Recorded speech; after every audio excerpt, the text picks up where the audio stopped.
હોય રાતે ડાર્ક. ચાલો આપણે પપ્પા પપ્પા સવારે કેમ બ્રાઇટ હોય અને રાતે ડાર્ક હોય? Good question, let us explore it. આ છે આપણો ગ્લોબ. ગ્લોબ એટલે કે અર્થ. ઓકે, અર્થ છે ને સ્પિન કરે ધીમે ધીમે ધીમે, અને આ સ્પિનને કહેવાય રોટેશન.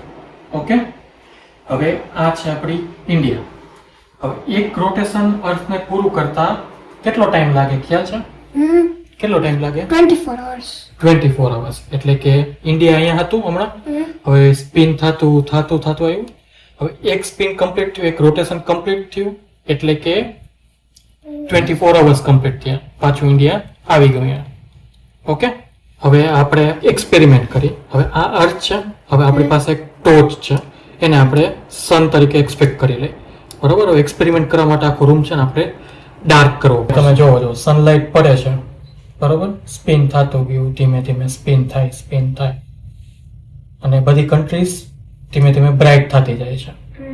અને જેમ જેમ સ્પિન થતો જાય, જેમ પાછળ જાતી જાય કન્ટ્રીઝ, બધી ડાર્ક થતી જાય છે. ઓકે, તો અત્યારે કઈ કન્ટ્રી બ્રાઇટ છે? અમેરિકા. ઓકે, અમેરિકા છે, કેનેડા છે, મેક્સિકો છે. તો પાછળની સાઈડ કઈ કન્ટ્રી આવી? ઇન્ડિયા. તો ઇન્ડિયામાં શું હોય અત્યારે? અંધારું. ઇન્ડિયામાં નાઇટ હોય, એટલે કે ડાર્ક હોય. પછી પાછો સ્પિન થતું ગયું, રોટેટ થતું ગયું.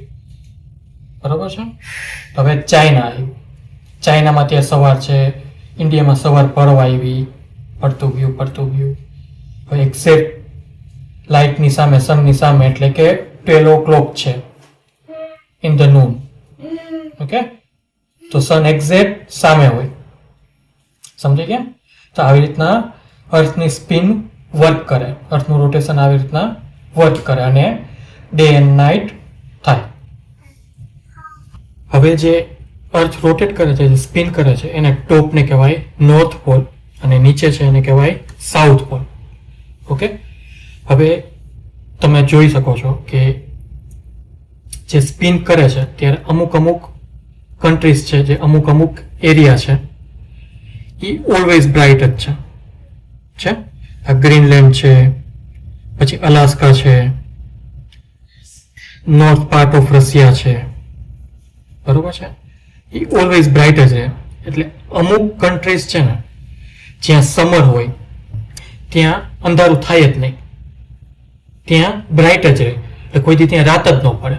એ લોકો રાત પડી હોય ને, રાતના 12 વાગ્યા હોય ને, તો પણ ત્યાં અજવાળું જ હોય, ત્યાં બ્રાઇટ જ હોય. સમજી ગયા? So this is how night and day happens. એટલે કે દિવસના અજવાળું થાય અને રાત પડે તો સન આપણી સામે ન હોય અને પાછળના ભાગે અંધારું થઈ જાય. એટલે કે રાતના ત્યાં ડાર્ક થઈ જાય અને સવારે ત્યાં બ્રાઇટ હોય. Okay, got it?